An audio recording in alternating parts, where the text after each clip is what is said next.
Hi everyone! Welcome back to my channel. This is Jenny. Today, I will discuss an important topic regarding the importing process. Ito po yung continuation ng ating step number 1 kung saan na-discuss natin yung ways on how to find a product or a supplier. This time around, our tutorial will focus on supplier assessment. Ayan, para dun sa mga nagbabalak mag-import. Again, this is a very important topic. So please don't skip this video if you are planning to import soon or maybe in the future. Kasi this will help you minimize your risk. It can avoid stress and disappointments, which is ayaw talaga natin, may experience. Plus, it can save you time and money. And lagi nyo tandaan that having a good supplier can definitely help you succeed kung ano man yung business na naiisip nyo related sa importing. Alright? And disclaimer po muna para sa lahat ng nanonood ng video natin that I am sharing based on my experience, based on my knowledge. So, I hope meron kayong matutunan sa akin. If in case meron kayong mga questions or sa tingin nyo, meron akong kulang na information na nasabi, feel free to comment down on this video. And also, again, reminding everyone na we are still on step number 1. For sure ako, ang dami nyo pang tanong. So, sana bigyan nyo pa siya ng time na matapos nyo lahat ng video natin para mas maging clear sa inyo yung proseso ng pag-i-import. I am trying my best to organize all this information para mas mag-guide kayo ng maayos and ma-execute nyo siya with confidence. Alright, so let's proceed.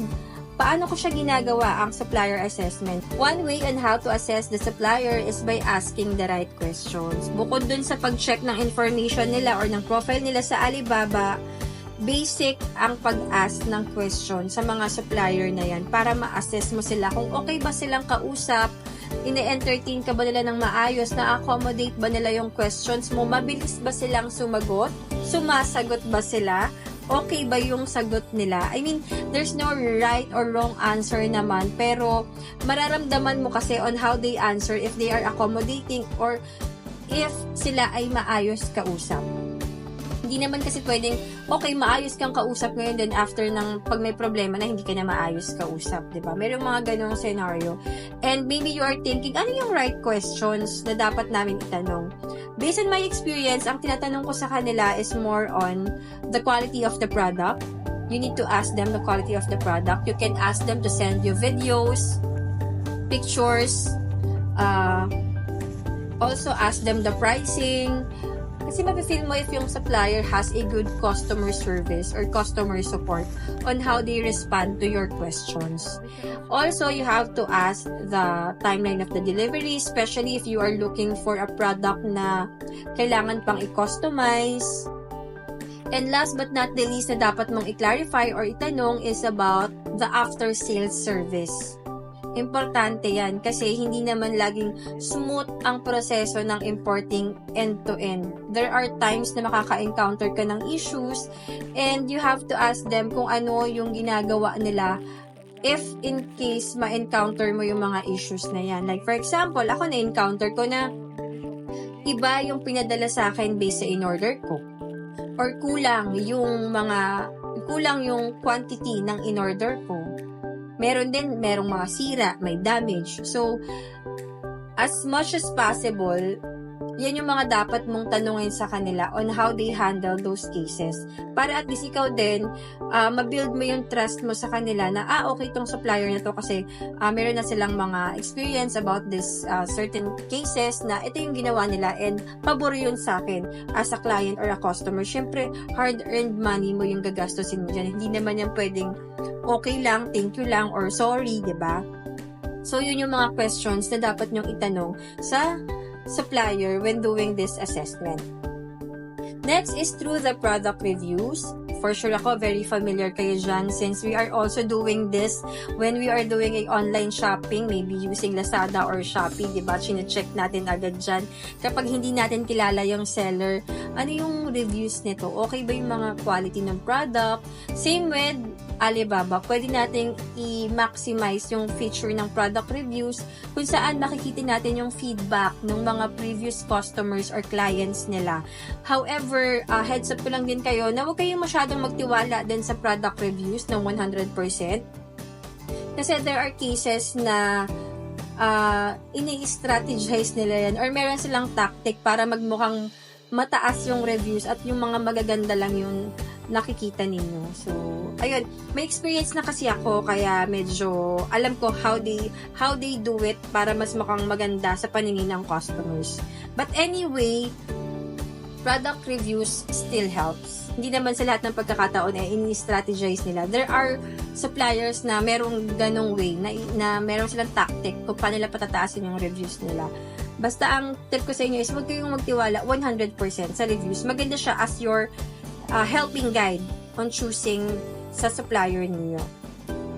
And then we also have the seller badge. So, mapapansin nyo to sa mga sellers or suppliers sa Alibaba. There are different badge that you can see on their profile. So, actually, yung mga badge na yon, it will help you know what steps they took to prove that they are a trusted partner. Kasi yung mga badge na yon, meron yung mga requirements, meron yung mga bayad. Hindi yun basta hiningi lang or binigay lang ni Alibaba. Like for example, yung first badge na possible nyong makita, yung Gold Supplier Badge. So, this is a Alibaba members that have been verified as businesses with commercial or industrial capabilities. Ayan, mga malalaking company yan sila na kaya nilang mag-accommodate ng high volume quantity of orders. And again, sila ay nagpasa ng requirements para makapasa bilang gold supplier. Plus, they also have a monthly payment. I'm not sure if monthly. Basta may payment sila dyan para makakuha sila ng gold supplier badge. Next is the verified seller. So, this is another badge na makikita nyo sa isang seller. This is a supplier whose company profile, management, production capabilities, product, and process have been assessed, certified, and inspected by third-party institutions. Sample niyan yung mga supplier na merong ISO certification. If you are familiar with ISO, third-party organization sila that have been established many years ago. They have the credibility and they are trusted among consumers, clients, and other business partners. Sila yung nagva-validate or nagko-confirm whether yung company na to or supplier na to is compliant sa global standards of quality assurance. Kaya maganda rin na meron kayong makitang certification for that supplier or kung familiar kayo sa mga certification, maganda na hanapin nyo yan kasi makikita nyo dyan na compliant sila and nakapasa sila sa standards. Meaning to say, may quality talaga yung ino-offer nila sa inyong whether it is a service or a product. And then last but not the least, which is the most important, is the Trade Assurance Supplier Badge. Ito naman yung mga supplier who accept payment through Alibaba, enabling Alibaba payment and order protection. Ito yung masasabi kong dapat nyong i-prioritize when choosing a supplier, especially if you are new sa pag-i-import kasi this will give you peace of mind. This will protect you and your order from those people na, alam mo yon, hindi mo pagkakatiwalaan. Kasi kahit nasabihin mong nasa Alibaba ka at mga foreigner ang nandyan, hindi yan 100% na lahat legit. Meron pa rin mga scammers dyan. And I can attest to that kasi na-experience ko yon. Maybe I can share that story later on sa mga next topic natin.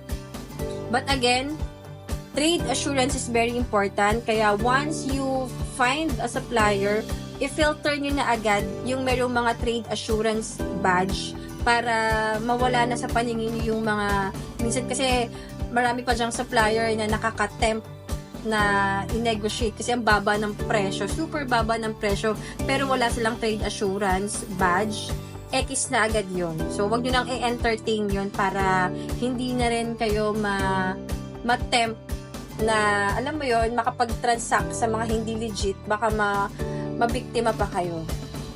So, ayun yung mga assessment na ginagawa ko personally kung paano ako na pumipili ng mga supplier na kukuhanan ko ng product. So, ang next topic natin, by the way, is about negotiation naman. Kasi, ang pricing and minimum order quantity, makikita nyo yun sa Alibaba. Minsan nakaka-tempt na reach out sa isang supplier kasi sobrang baba ng price niya or minsan yung iba ang ganda ng product niya pero ang taas ng pricing niya, ayaw mo siyang i-chat, huwag kayong magpadala sa pricing or sa minimum order quantity kasi lahat yan pwedeng i-negotiate.